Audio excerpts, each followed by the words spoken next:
A very warm welcome. You're watching Wion. World is One. I'm Akanksha Swaroop, and our top focus this hour is India's budget session in the Parliament, as Ruckus has broken out in the upper house of the Indian Parliament as the government tabled the CAG report on the Rafale deal.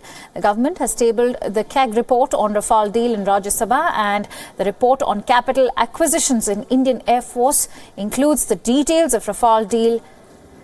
The CAG report on capital acquisitions in Indian Air Force also includes the details of the Rafale deal. Ruckus also broke outside Parliament as opposition held protests against the Modi government, and Congress President Rahul Gandhi, UPA Chief Sonia Gandhi and former Prime Minister Dr. Manmohan Singh joined TMC workers to protest against the central government on Rafale. The CAG report says, and it compared to the 126 aircraft deal, India managed to save 17.08% money for the India-specific enhancements in the 36 Rafale contract.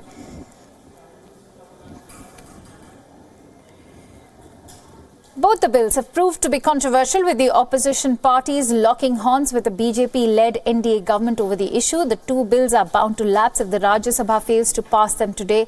The triple Talaq bill will be moved in the Rajya Sabha by Union Law Minister Ravi Shankar Prasad. The bill outlaws the practice of triple Talaq among the Muslim community and was passed in the Lok Sabha on December 27th last year, with 245 votes in favour and 11 against the bill.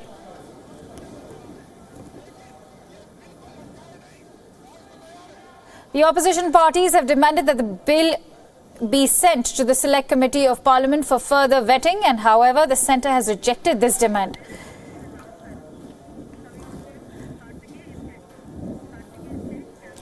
And to bring us more details on this news story and add perspective, I am joined in by political editor Kartikeya Sharma, who joins us live at the moment.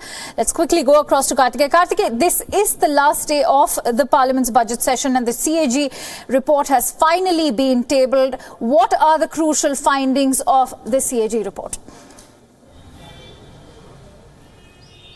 See, one of the crucial findings of CAG is that the deal of delivery of the 26 aircrafts in 18 months is better than the 126 aircrafts which were to be delivered to India over a period of time.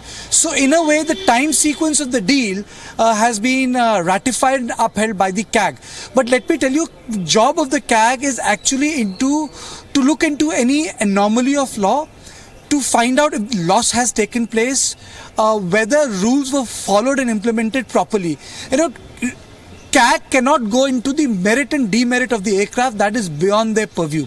The job of the CAG is to go through the financial infrastructure of the deal. So in a way, when they talk about the money in context of time and delivery, that's where the NDA government has got a green chit from them. So yes, in a way, it's a victory for Bharatiya Janata Party for CAG to come out on it. But, you know, there are other parts of the detail, Akansha, which we have to go through, because stories like that, reports like that, the God lies in detail. But nonetheless, overall, it looks that it has not indicted the BJP government.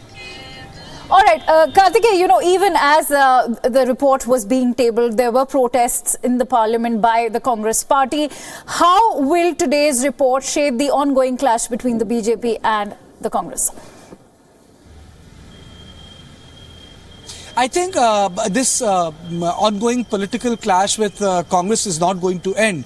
What has happened is that the Rafale as a deal has been appropriated politically by Congress party the way opposition appropriated Bofors. Now, it's very, very ironic, but the fact is that the issue was not the Bofors and the quality of the gun. It showed merit in Kargil war. It's not even the merit of the aircraft. It's about the way the deal has been conducted. Now, Congress feels that maybe in India, because elections are just around the corner, it will give them benefit by numbing the anti-corruption campaign of Prime Minister Modi, or the plank which he has created for himself. But I would say that CAG is a relief for the government, because any severe or even a minor indictment would have caused them a lot of political problem, because that is a signature, or that is a telling from arm of the government which is supposed to look into such deals. And then the report would have been picked up by the Public Accounts Committee, which could have even created more trouble in subsequent parliament sessions. Right. On a last note, Karthikeyan, since this is the last day of the Parliament's budget session, what happens to the fate of the Triple Talaq bill and the Citizenship Amendment bill, since, you know, they might just lapse without a nod from the Rajya Sabha? Oh, absolutely. That's the news of the day. You know, to keep the Citizen Amendment Bill and Triple Talaq Bill alive, they will need to introduce it in Rajya Sabha. If they cannot introduce the bill in Rajya Sabha, the bill will die. Lok Sabha is a house which is not perennial. You have multiple Lok Sabhas corresponding with Lok Sabha elections.